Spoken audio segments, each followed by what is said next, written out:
आज मैं आप लोगों के लिए बहुत ही इम्पोर्टेंट सेशन लाया हूँ जिसमें हम लोग आज डिस्कस करेंगे कि जुडिशरी इंटरव्यू की प्रिपरेशन कैसे करनी चाहिए, how to prepare for judiciary interview. So we'll be discussing about each and everything regarding the same strategy, and let me just tell you that I have classified this video in two parts. So this is the first part of that video, and later on I'll be uploading the second part after the completion of this first part. सो अगर आप लोगों को अगर मेरे videos पसंद आ रहे हैं तो ज़्यादा से ज़्यादा लाइक करें, शेयर करें, कमेंट करें, चैनल को सब्सक्राइब कर लें और बेल आइकन को ज़रूर प्रेस कर लें. तो चलिए स्टार्ट करते हैं आज का session.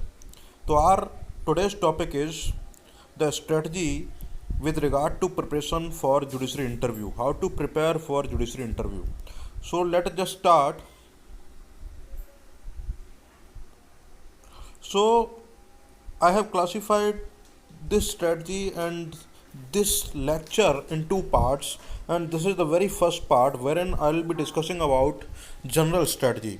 It means what are the general points which the aspirant needs to keep in mind so that he can start preparing and he can remember accordingly and he can strategize accordingly. तो general strategy का जो first tip जो है वो है thoroughly prepare about your self. क्योंकि कोई भी कंपेटिटिव एग्ज़ाम जो होता है उसका जो इंटरव्यू होता है उसमें सबसे बेसिक सवाल जो होता है that may be asked to you, that is regarding yourself only.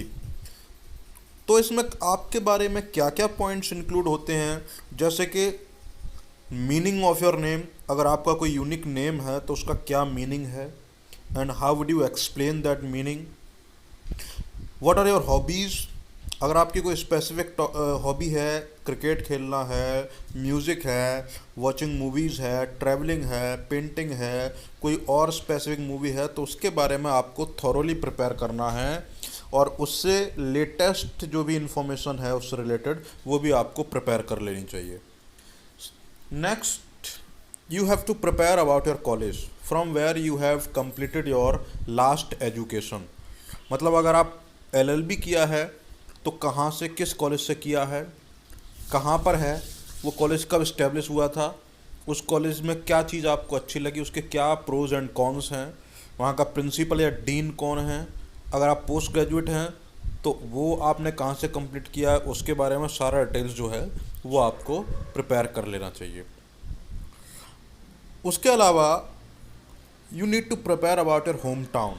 जिस जगह से आप हैं उस जगह के बारे में उसकी एक basic historical and geographical information आपके पास होनी चाहिए.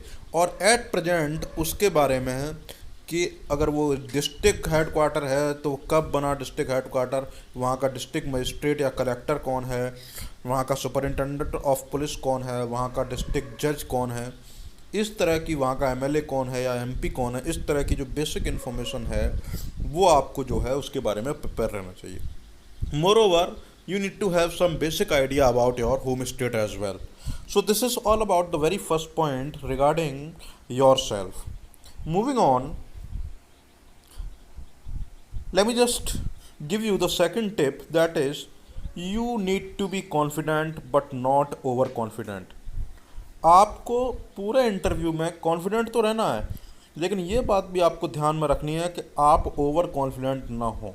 मतलब आपको अपने कॉन्सेप्ट्स पर, अपनी नॉलेज पर कॉन्फिडेंस होना चाहिए, लेकिन इतना भी कॉन्फिडेंस नहीं हो कि you start arguing with the interviewer और the panel of the interview board. तो वो जो है थोड़ा सा ऑकवर्ड हो सकता है और दैट में lead to the deduction of your marks.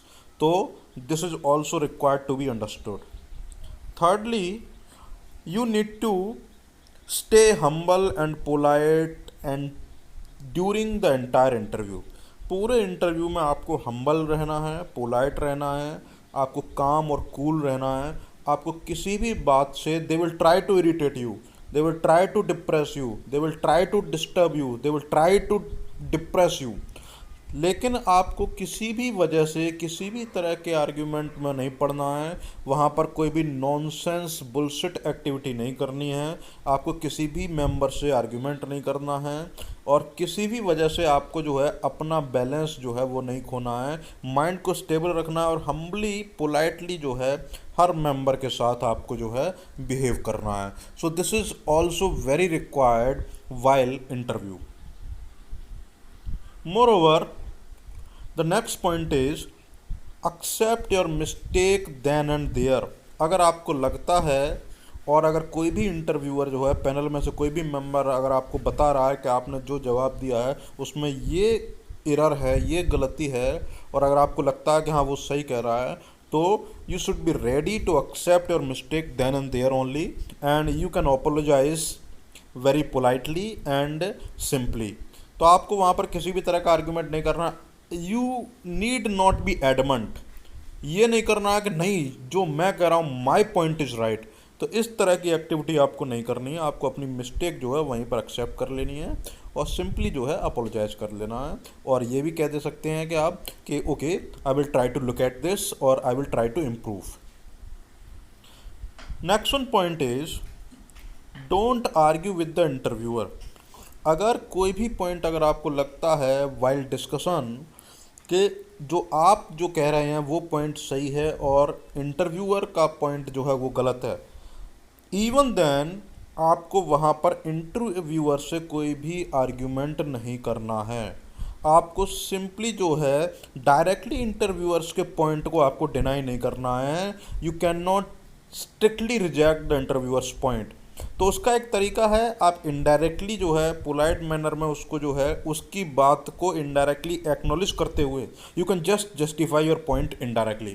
कि इस तरह से आप कह सकते हैं कि यस सर और yes ma'am I do agree with you but my point is that, my view is that, as per my view in my point of view. इस तरह से आप जो है अपना आर्ग्यूमेंट अपना पॉइंट वहाँ रख सकते हैं.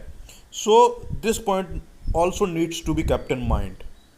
Next one, always be ready for diplomatic questions. Interview में क्या होता है, apart from the general questions and general discussion which I told you right now, and apart from the subject related questions, कुछ questions diplomatic होते हैं. उसमें वो आपका प्रेजेंस ऑफ माइंड चेक करना चाहते हैं कि आप जुडिशियल ऑफिसर बनने के लिए आपके पास वो क्वालिफिकेशन, लोगों को जज करने की, इश्यूज़ को समझने की और अकॉर्डिंगली डिसीजन लेने की क्वालिटी है या नहीं है. तो उसके लिए कुछ डिप्लोमेटिक क्वेश्चंस भी पूछे जाते हैं.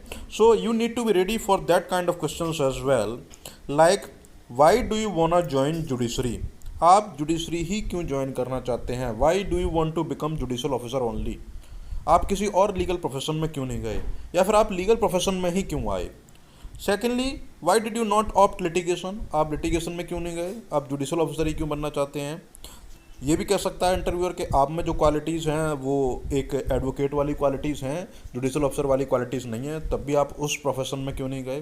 तो ऐसे क्वेश्चंस के लिए आपको रेडी रहना है. नेक्स्ट वन, इंटरव्यूअर आपसे ये भी कह सकता है, वो आपको फंसाने की कोशिश करेगा.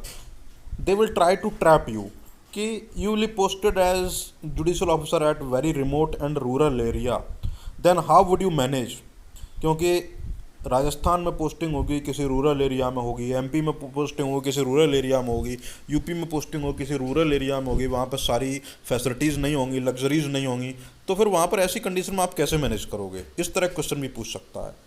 नेक्स्ट वन क्वेश्चन पूछ सकते हैं कि litigants belong to rural area, so they are well versed with their local or regional language only and they cannot speak Hindi or English. Then how will you understand their issue. कि भाई जो litigants जो आते हैं अदालतों में, courts में, वो ज़्यादातर ग्रामीण लोग क्षेत्र के लोग होते हैं, रूरल एरियाज़ के होते हैं, रिमोट एरियाज़ के होते हैं.